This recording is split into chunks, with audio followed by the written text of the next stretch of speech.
Keledai tunggangan sang raja. Lalu mereka membawa anak keledai itu kepada Yesus dan meletakkan pakaiannya di atas punggung keledai itu, kemudian menaikkan Yesus ke atasnya.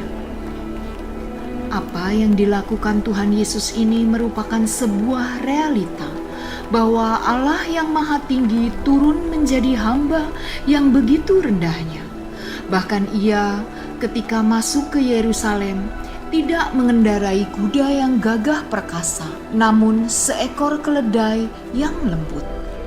Sepanjang sejarah manusia, tidak pernah ada seorang raja mengendarai keledai. Kuda itu identik dengan kegagahan. Kuda itu cepat dan tangkas, menjadi tunggangan kebanggaan para raja. Namun Yesus justru tidak memilih kuda yang gagah sebagai tunggangannya. Ia memilih keledai yang seringkali dianggap dungu dan tidak cerdas. Namun, apa yang tidak berarti dan tidak ada yang mau memilihnya, Allah melakukannya.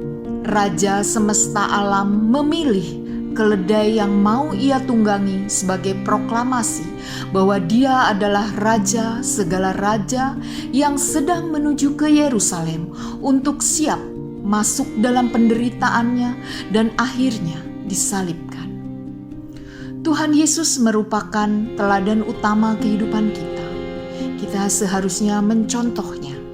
Seringkali Tuhan Yesus mengajarkan supaya kita belajar untuk rendah hati, dan Tuhan Yesus pernah berkata, apabila kita diundang ke sebuah pesta, duduklah di tempat yang belakang, jangan cari tempat yang di depan.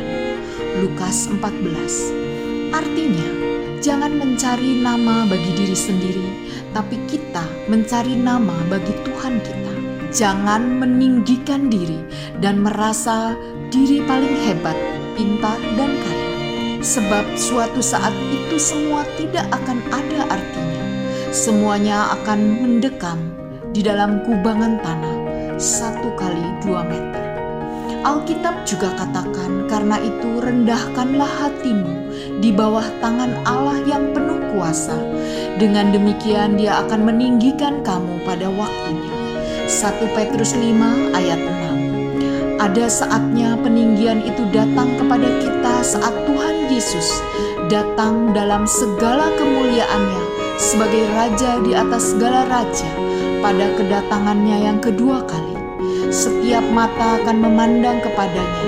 Mereka yang pernah mengoloknya, membencinya, akan meratap dalam ketakutan karena menyaksikan Tuhan Yesus dalam kemuliaannya. Selama kita di bumi ini, baiklah kita belajar untuk terus rendah hati dan tidak mencari kemuliaan bagi diri sendiri. Hanya satu yang patut ditinggikan, dimuliakan, dan Dia adalah Tuhan kita, Yesus Kristus. Tuhan Yesus